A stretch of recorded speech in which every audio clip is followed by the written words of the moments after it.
Could each of us really be in control of our own medical destiny?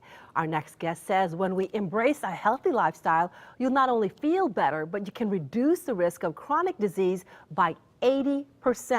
Dr. David Katz, a board-certified specialist in preventative medicine, was on the show a few months back discussing his new book, Disease Proof. Today, he's back with us. He's focusing on how we can develop skill power to looking good and feeling great. It's always good to have you here with us, David. It's great to be here. I miss Teresa, but it's great to be with you, Jocelyn. Thank you. All right, you're just talking about 80%.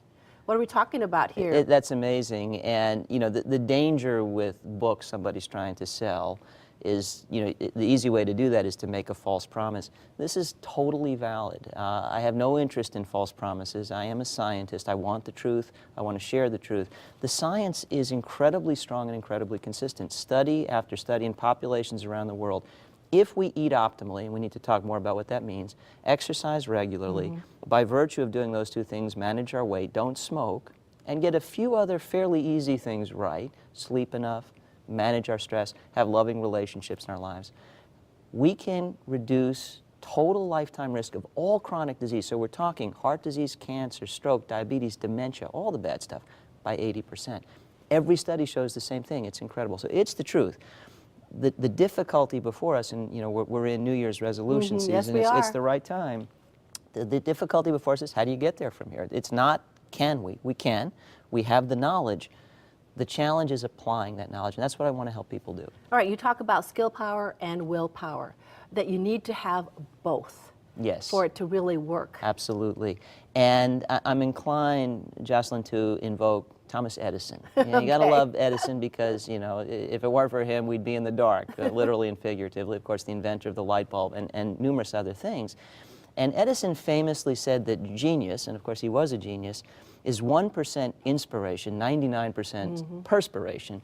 And we can maybe translate perspiration into preparation. I would think of New Year's resolutions, behavior change, getting healthy, just the same way. It's a small percentage of willpower, you've got to want it, and a large dose of skill power, which most people don't have.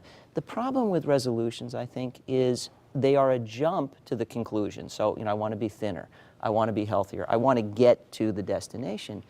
And they're not at all about the route. So it would be like, you know, imagine making a resolution, this year I'm going to be in Hawaii.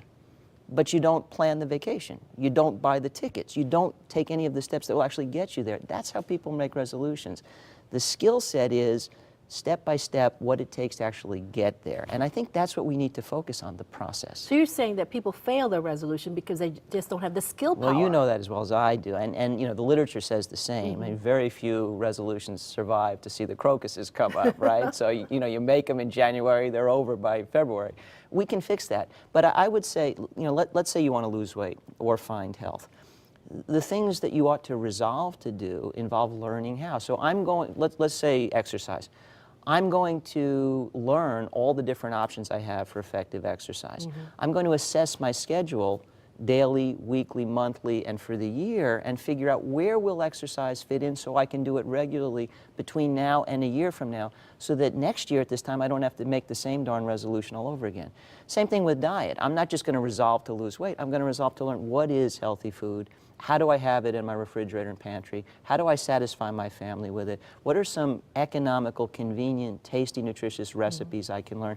I'm going to resolve to get the skills I need so I can get the job done. People skip that part, and that's why resolutions don't last. People really need to think about it. And, well, like Edison said, perspiration or preparation, you know, without preparation, behavior change, the desire to lose weight, to find health, is sort of a ready or not, here we go.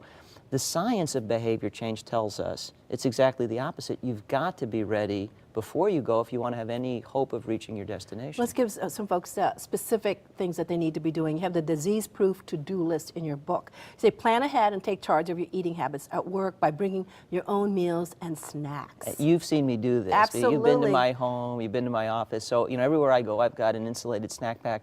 Simplest thing in the world. I mean, you throw in there simple stuff you like to eat. It could be raw walnuts or almonds or an apple or a yogurt or hummus or whatever you like, or vegetables.